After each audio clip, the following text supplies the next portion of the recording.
Beacon in the storm, the Hatteras blue light promise. The sirens died on the pier, but the VHF in the lighthouse whispered my name. Liam, who are you? And while the waves climbed the dark, I felt like I was the only light left, and I had no idea what that would cost me. My name is Liam Hayes, and most nights I talk to the Atlantic. Officially, I'm the night caretaker at the Hatteras Light Museum. Keys, alarms, lantern room checks.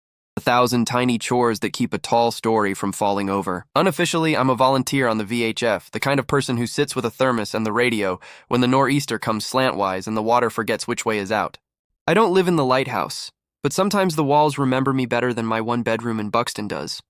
And sometimes, if I stick a hand against the cool brick, it feels like the tower is breathing with me. That's the kind of night it was. Wind in the guy wires, foam like torn lace at the break, and the lamp glass fogging and slow. Patient rings. I tell myself I do this because someone needs eyes on the coast, when the sheriff's units get pulled to the highway, and the volunteer fire crews are hip-deep in water calls. But there's another reason. A private one I haven't said out loud since I was 13. I almost drowned right here. A sneaky rip slid my body sideways like a pawn. My lungs went wide and useless, and I learned that panic has sharp edges. My father, a volunteer then, a man who whistled through his teeth and swore you could hear squall lines turning 10 minutes before they arrived, waded in and grabbed me by my shirt. He never made it a sermon. He made it a knot lesson. When you can't fight the pull, tie yourself to what doesn't move. What doesn't move, at least around here, is the light. The call came the way storms do, suddenly, and also like it had been on its way for 100 miles. "Mayday, mayday, mayday," a man's voice said, turned to tin by the bad air. 2 souls aboard. 3 nautical miles south-southeast of Hatteras Inlet. Engine failure. Coordinating drift is... He rattled off numbers, half of which dissolved under static, but I'd learned to listen to the parts you can reconstruct. I scribed them on a pad by touch, my pencil bumping upward when a gust leaned on the tower. USCG sector picked up, calm and clipped. The channel got crowded fast. Dispatch. A cutter somewhere in the soup. A helo rolling call signs. And then that other voice arrived. Smooth and trained and unexpectedly human, like a steel cable with a hand on it. "Helo Air Station, Elizabeth City, AST Ethan Cole," he said. "Copy mayday, copy position. Eyes on water would help. Who's got the shore?" "I do," I said, and I don't know why I answered like that. Like it was personal. "Hatteras Light Volunteer Monitor, Liam Hayes," I added, remembering there were logs. "Copy, Liam." The way he said my name was like he'd been expecting it. But the truly shocking part hadn't happened yet. I raised a binocular to the wedge of sea I thought might be right, though the rain made everything a gradient of gray. The beam swung and swung, the lens ticking like a clock that remembered each rotation as a year. The man with the stalled engine came back on the air, breathy and brave. "We've got 1 life ring, 1 dead battery, and 1 guy who doesn't swim. We can see nothing. Sometimes the radio turns people into disembodied portraits. You get to fill in the rest." I pictured a ball cap clamped down too tight, a hand on a shoulder rubbing circles that mean stay with me. I pictured the Atlantic shrugging. There's a part of every rescue where the world feels very small and very specific. Numbers and knots and bearings, and also huge, because the ocean doesn't know about your math. "Wind 20 gusting 28, seas building to 4, someone said. "Hoist probable." Those words make you think of rope and muscle and the exactness of trusting a stranger. I took another pass with the glass and said nothing. The helo's rotor reached me before I saw her, a thrum that used my ribs as a sounding board. The voice Ethan came back. "We'll be overhead in 3. Liam, can you confirm shoreline lights south of the inlet? If we lose the cutter's LED, I'm using you." "Affirmative," I said, though the word felt like a costume in my mouth. "Museum has exterior floods on. Lantern is steady." "Copy. Eyes up." The next 30 minutes rearranged the furniture inside me. Once you've heard a hoist through bad air, you don't forget it. The rise in the swimmer's voice, clipped and calm. The way bystanders on the channel go quiet because they know this is a needle threading. "Swimmer going down," Ethan said. The swimmer, I realized, was him. "I'm on the wire, approaching. 1, 2, contact. Sir, I've got you. Keep your head up for me. Good. Hooking to the strop. Breathe. You're okay."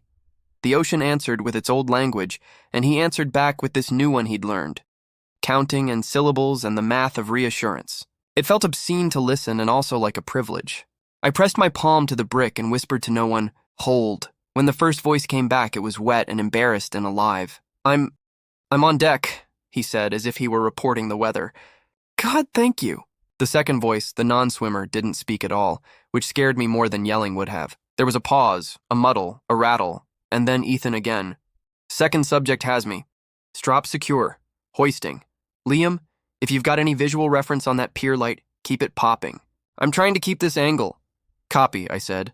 My flood's motion sensor was already maxed out, but I jiggled it with a broom handle anyway, an absurd gesture at physics that made me feel like I was helping. They got the second soul aboard. There's a particular sound people make when fear is receding. It's half laughter and half a sob you refuse to let out. I heard it through the radio and wanted to sit down on the cool floor and to stand on the roof at the same time. 2 aboard, dispatch said. Return to base. Negative, Ethan answered. We've got a secondary call, child missing near Frisco. We're diverting on the way back. A chunk of the shoreline brain trust peeled from one problem to the other. Sheriff's units veered south. The volunteer fire engine that had been waiting by the ferry lot spun gravel. I pictured the little batch of lights that represented our local capacity, blinking from one need to the next. Kinda thins the coastal watch, I said without thinking. Then be my eyes, Ethan said, and I let a breath out I hadn't logged. Wait. Don't miss this detail.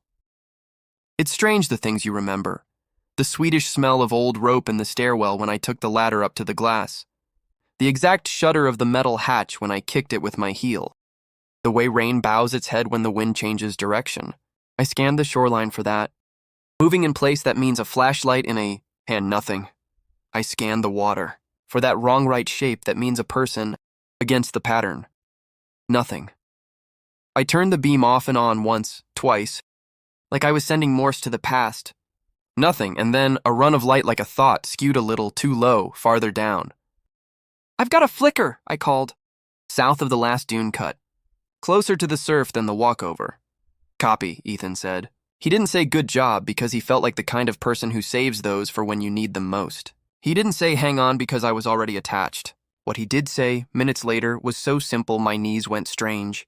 Found, he said, and then, softer, like he was speaking inside a tiny room. You're okay. The sound of that, you're okay, and who it was for and who else it reached, sent heat into my eyes. This is the part I never tell anyone. Sometimes the line goes dead for a second, and I tell the tower I love it, because there's nowhere else for that excess electricity to go. The downwash hit the dune grass and shut. The rain softened. The radio got quiet. People rarely say the right things at the right time on the air. They say thank you too much or not at all, and both mean the same thing.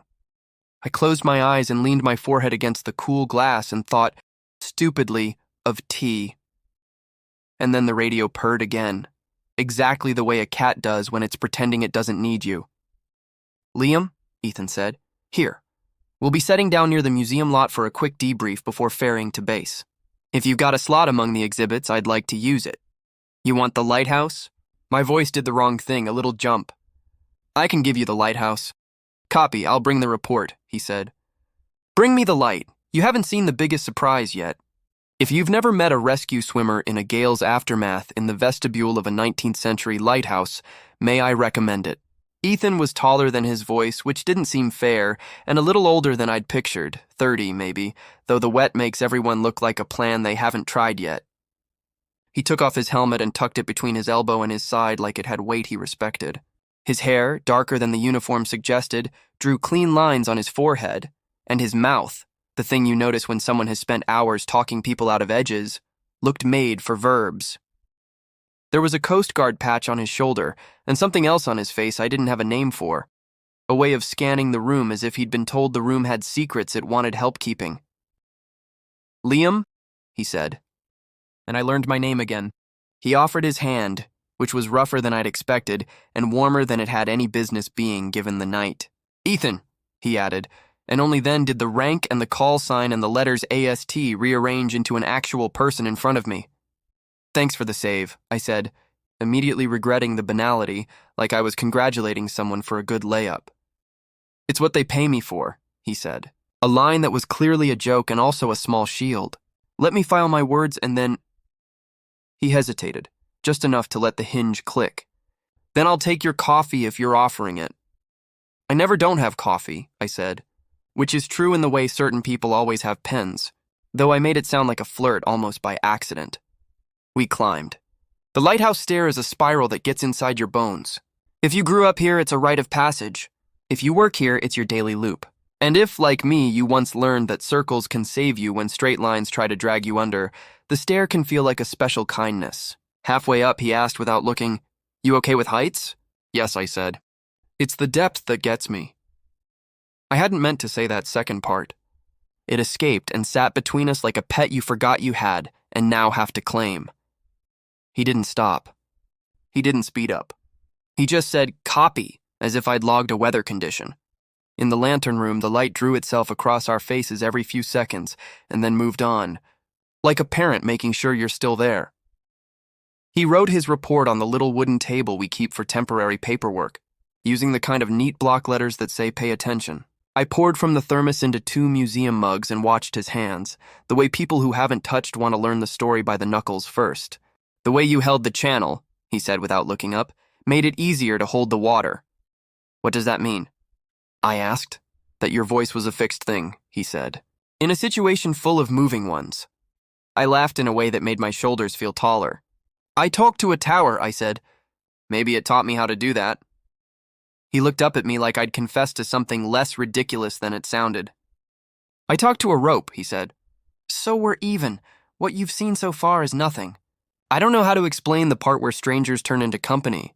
He told me the search teams had found the kid, cold, mad at the world, whole.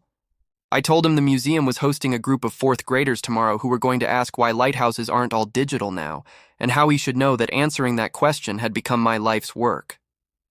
He told me he'd gone to medic school before he figured out the part he loved most was the 5 minutes and the lift.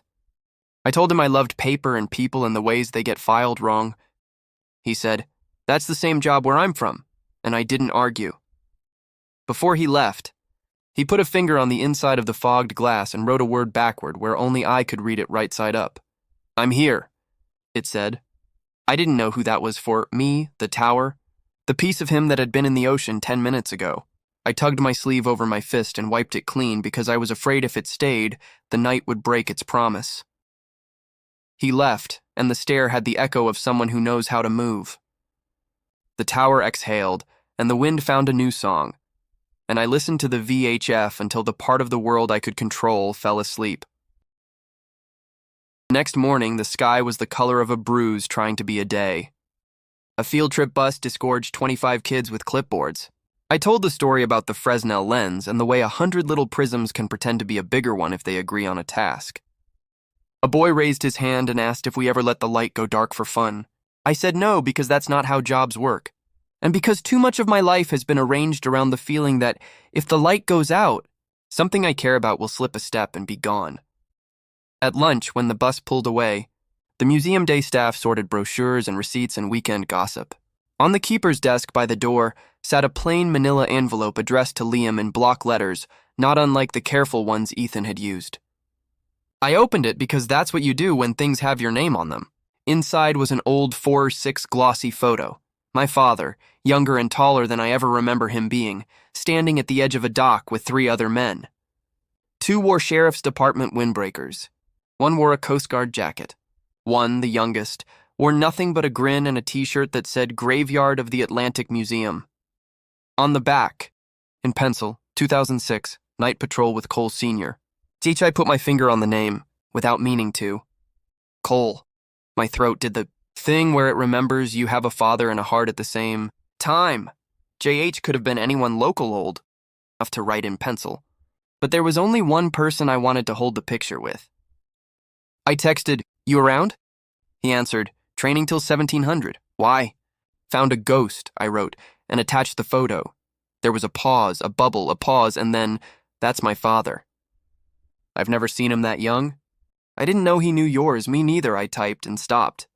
Because then what you want to say is, "I'd like to stand next to you while you are this person who has just learned this fact. And English does not award you that right automatically." He wrote, "Can I stop by later?" I wrote, "Yes, I'll be here." I didn't type, like your note said, because I didn't want to be weird about it and because I had wiped the glass clean last night and was still mad at myself for that. You won't believe this, but the afternoon cleared and invented a new kind of blue. The tour group that was late became early. The gift shop kid with the septum ring told me the Lighthouse tea towels had come in crooked, and could I fix the story we tell by placing them more symmetrically. I did the math on whether I had enough coffee to get to evening, and then Ethan was there not like the first time. A sudden presence in a closed space, but like a person you've been walking toward without knowing for a mile or 6 years. He held the photo like he was afraid it was a paper trick. "That's him," he said, and smiled the smile people wear when something hurts and then doesn't and then hurts in a better way. "Mine too," I said. "Second from the left," he nodded at the J. "Who's that?" "Could be John Harker," I said. "One of the old volunteers, a man who could tie a bowline around a story and make it sit. He used to run the night patrol on the museum side. Writes on everything he loves in pencil, like a habit he learned in school and never unlearned." "Your dad," Ethan said. "What's he doing now?" "Working at a hardware store in Avon," I said, whistling through his teeth. "Pretending knees are new, do you—" He shook his head, and I understood the thing you don't understand until you meet someone at the hinge of a family sentence, how sometimes the answer is yes and no at the same time. "My dad died when I was 19, he said. "With all the gentle I've learned, you have to pack around a fact like that. This is the youngest I've seen him since I lost him." We took the photo up the stair, because that seemed like the thing you do when you find something that needs air. In the lantern room, the ocean wrote its long line, and the glass blinked at the exact interval it always does. And he put the photo on the little wooden table and touched the corner with the back of his finger, the way people touch paintings in museums when guards aren't looking. "Maybe they were the first version of us," he said, "and we're the second version of them." "I hope we're less stubborn," I said. He looked at me with a heat that made the room shorter. "Doubtful. We drank coffee because that's the sacrament you use when you want a thing to feel held. We didn't kiss. We didn't even stand too close. We did make an agreement without saying the word. If the water asked for us in the night, he'd be the drop and I'd be the tower. If I needed to touch the edge I've been scared of since 2004, he'd be the hand, and I'd be allowed to hold it. That chance came quicker than I'd wished." The next evening, under a smaller sky and a grayer sea, a call came over the VHF. Unattended kayak found, paddle gone, a note sealed in a sandwich bag tucked under the seat. Unrecorded route. Sometimes people leave themselves mysteries because the ordinary hurts. The sheriff's deputies hit the dune cuts. The firehouse dragged the shoreline north. A Coast Guard small boat prowled the bar edges. The helo stood ready. "I'm walking the line," Ethan texted me like an old spiritual. "I'm at the tower," I answered. "I'll be the bulb." And then he did something I didn't expect him to ask and I didn't expect to say yes to. "Come down," he texted. "Just the waterline." "I'll be there. Knees only." I read it twice and felt my stomach drop and my chest rise. There is a complicated little pride in refusing something you want. There is a more honest one in letting someone hold the door while you walk through. He met me at the break in the dune fence. The sea had that uncanny way of looking flat and wrong at the same time. He didn't take my hand the way you take a child's. He walked beside me, and if our arms brushed, that was an accident I let happen. We stepped to the place where a small bit of ocean can reach you without making a scene, and the first contact made my scalp fizz. The cold, the quickness, the old memory. I almost stepped back. He didn't say don't. He said here, which is another way to say the same thing without making it a rule. "Ankles," he said, like a target range. "Knees if you want." The next wave was soft and indecisive. I let it be. The next one had more to say. It climbed my shin and asked if we were serious. "We are," I told it under my breath. "We are." When it retreated, it took nothing except whatever small part of my 13-year-old brain had been still waiting under the water for me to come back. We found the kayak owner up the beach that night. Not because we were brave, but because the firehouse volunteers know their dunes. He was embarrassed and cold and said he'd wanted to see if he could get to Ocracoke without telling anyone.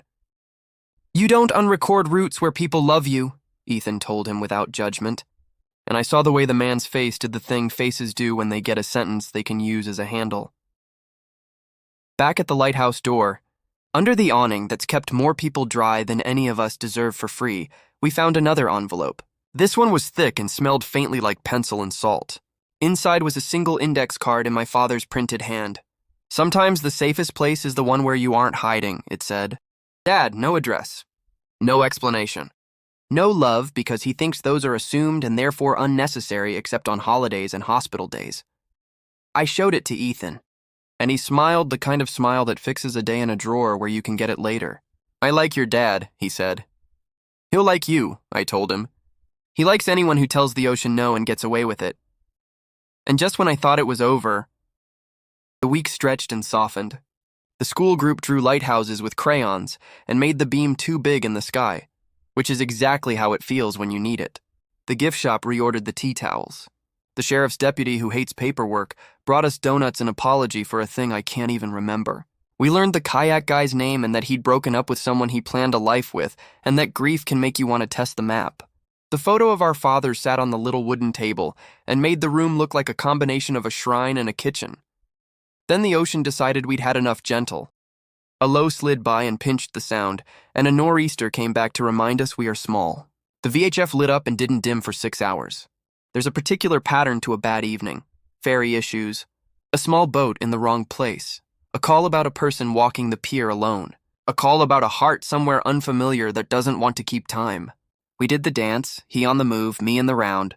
He texted when he could, here, and I texted here. And if that looks boring in print, it wasn't in my chest. Near midnight, a charter out of Ocracoke got trapped by the building seas at Diamond Shoals, the graveyard of the Atlantic. The way old men say it in the museum, like they're setting out the rules. The captain was competent and scared in equal measure, which is the combination you want. The cutter was an hour away. The helo was 10 minutes. I've got 3 on board, the captain said. I've got fuel and I've got a listing I don't like. Copy, Ethan said. We're overhead in 8. I did the thing I've learned to do when water wants to pretend it is everything. Make the world smaller until the pieces fit.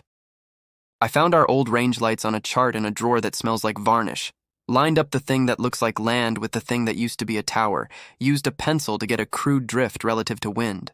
I keyed the mic. If you keep your heading for another quarter mile and then starboard enough to level the range, you'll get out of the line of worst sets. You'll think it's wrong, but it'll be okay. Who is this? The captain asked, a little offense in the tone, as if I were a stranger calling into his kitchen to tell him how to bake. Liam Hayes, I said. Hatteras Light Museum, not a captain. Just a person who stares at the water a lot. We'll take any help, he said, exactly like someone whose pride is smaller than his fear. Turning. Ow. The ocean did not stop trying to kill them, but it stepped back 1 degree, maybe 2. The helo arrived. The hoist commenced. The words did their job again. I've got you. You're okay. Hold here. The VHF was a pocket with 2 hearts in it. 3, 5, 12. They got them. The captain cried a little and pretended it was rain. The world went small again, and then large again. And I put my forehead on the glass and told the tower I loved it, because there is nowhere else for that feeling to go. At 2 a.m., when the water had used up the worst of its appetites, Ethan came back not because he had to, but because he said he would. We climbed because gravity has never been a match for a promise. In the lantern room, he didn't write on the fog this time because there wasn't any. He said the words out loud like a practice. I'm here, he said. Me too, I said, and the phrase made something like a lock click in the part of me that learned to breathe again at 13. We stood stupidly close. We didn't make a movie out of it. The first contact we allowed ourselves wasn't a mouth but a forehead, the way people who aren't done being brave yet say hello. His breath smiled in that small place between us. If you panic, he said, not don't, not stop, tell me. I will, I said. And then, because long habits of shame like to have the last line, I added, I might anyway. That's fine, he said. I'm trained for that part. The kiss we let ourselves have after wasn't dramatic or loud. It was like tipping a glass toward your mouth when you're thirsty in a house where you belong. I put my hand where his neck meets his shoulder and felt the mechanical, honest pulse of a person who does a job with his whole spine. I thought stupid things like thank you and stay in light and nothing cleverly metaphorical at all. We didn't make plans that have to be broken by a phone. We made the kind that survive one.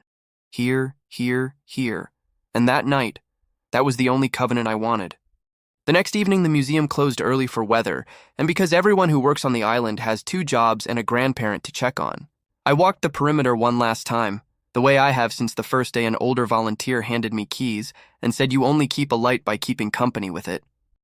Under the awning by the door, 2 tourists adjusted a phone on a little tripod and tried to get the lighthouse and themselves in the same frame in the blue hour. Do you want me to take it? I asked, because that's what you say when self-timer makes the world look lonely. Oh my God, yes, the taller one said, passing me the phone like it was a baby. Can you see us in the tower? The blue emergency beacon is in the shot, right? We met under one. I can, I said. I backed until the composition felt like it meant it. I framed the beacon glow and their heads leaning in and the long, warm line of the tower as a line, not a brag. Ready? I asked. Ready, they said. 3, I said because I'm a child and like the clique we all grew up with. 2, 1, I took 2 the way you do. They thanked me and walked away laughing. I forgot about it until the museum's Instagram DMs pinged 20 minutes later from an account with a name like Afternoon Tidelines. We took this at Hatteras tonight, it said. We were nervous, and then we saw you two in the background and decided to stop being. If you want me to take it down, we will, but I hope you won't. You held the light. We found the way. The message had a photo attached. In the wide shot I had framed for them, way back, small enough that you had to let your eyes soften and then sharpen again, Ethan and I stood under the blue emergency beacon by the base of the tower, his head bent to mine and our foreheads together in the easiest geometry 2 people can make. We were not performing for it. We were not hiding from it. If you didn't know what you were looking at, you might say 2 coworkers checking a phone, a pair of locals trading a secret. If you did, you'd say the thing I won't be afraid to say anymore. We were visible and safe at the same time. My phone buzzed with his name. You see this? He wrote. I do, I wrote. Do you want it gone? There was a longer pause than usual, because he is good at deciding when the decision takes more than a breath. No, he wrote. I want it to be exactly as big as it is. Small, honest. Enough. I sent the photographer a heart and the words, "Thank you for seeing us." I sent my father a screenshot with no caption. He sent back a single word, light. I printed the photo on the museum printer, which we're not supposed to use for personal things, and taped it inside the closest door to the stair so we'd see it when we began and when we came back. The tower blinked its exact interval. The ocean looked up and didn't swallow us. The sirens didn't start, not that hour. Sometimes the safest place is not a room with locks. It is a sentence 2 people say in the same breath. I'm here, I said. Me too, he said. The blue light hummed. The lighthouse did its work. And for the first time since I was 13, I wasn't afraid to be the subject of my own story. Tomorrow we'll be here. And the day after that, if the water forgets which way is out, we will remind it. One of us in the swell, one of us in the glass, both of us in the light.